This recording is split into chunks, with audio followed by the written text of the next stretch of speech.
लगता है कि वो नई स्किन, वो बैटल पास या वो वर्चुअल करेंसी सिर्फ आपके मनोरंजन के लिए है, सिर्फ गेम का मजा बढ़ाने के लिए?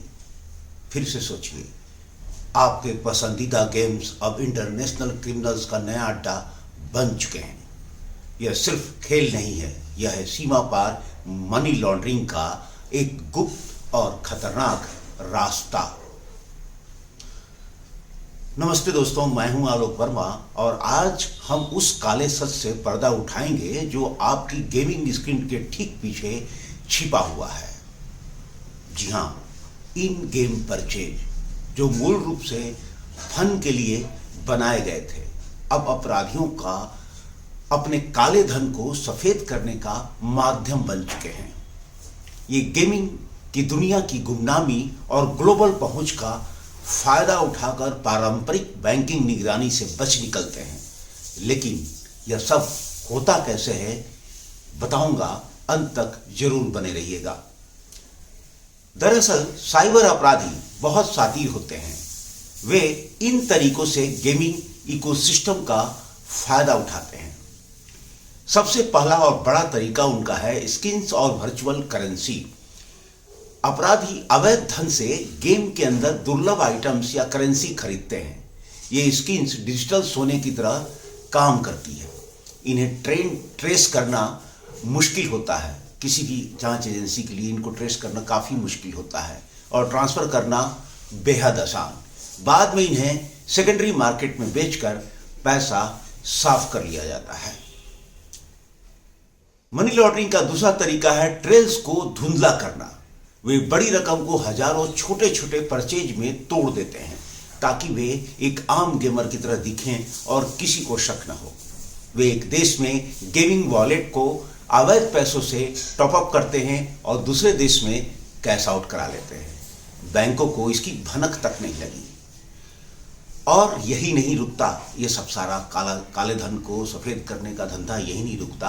वे पोर्टेबल गिफ्ट कार्ड्स का भी इस्तेमाल करते हैं। ऑनलाइन मार्केट प्लेस में नकली अकाउंट बनाकर आइटम्स के दाम कृत्रिम रूप से बढ़ाते हैं और बॉट्स का उपयोग करके इन ट्रांजैक्शन को इतने बड़े पैमाने पर करते हैं कि उन्हें पकड़ना मुश्किल हो जाता है।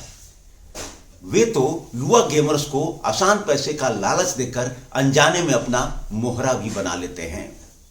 तो क्या इसका मतलब है कि गेमिंग सुरक्षित नहीं है? नहीं, ऐसा नहीं है दोस्तों।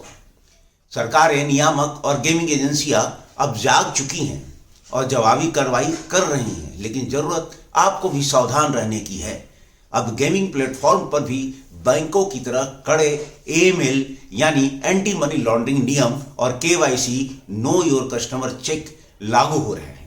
कंपनियां ऐसे AI टूल्स का इस्तेमाल कर रही हैं जो असामान्य पैटर्न जैसे अचानक बहुत महंगे ट्रेंड्स या तेजी से वॉलेट टॉपअप को तुरंत पकड़ लेते हैं।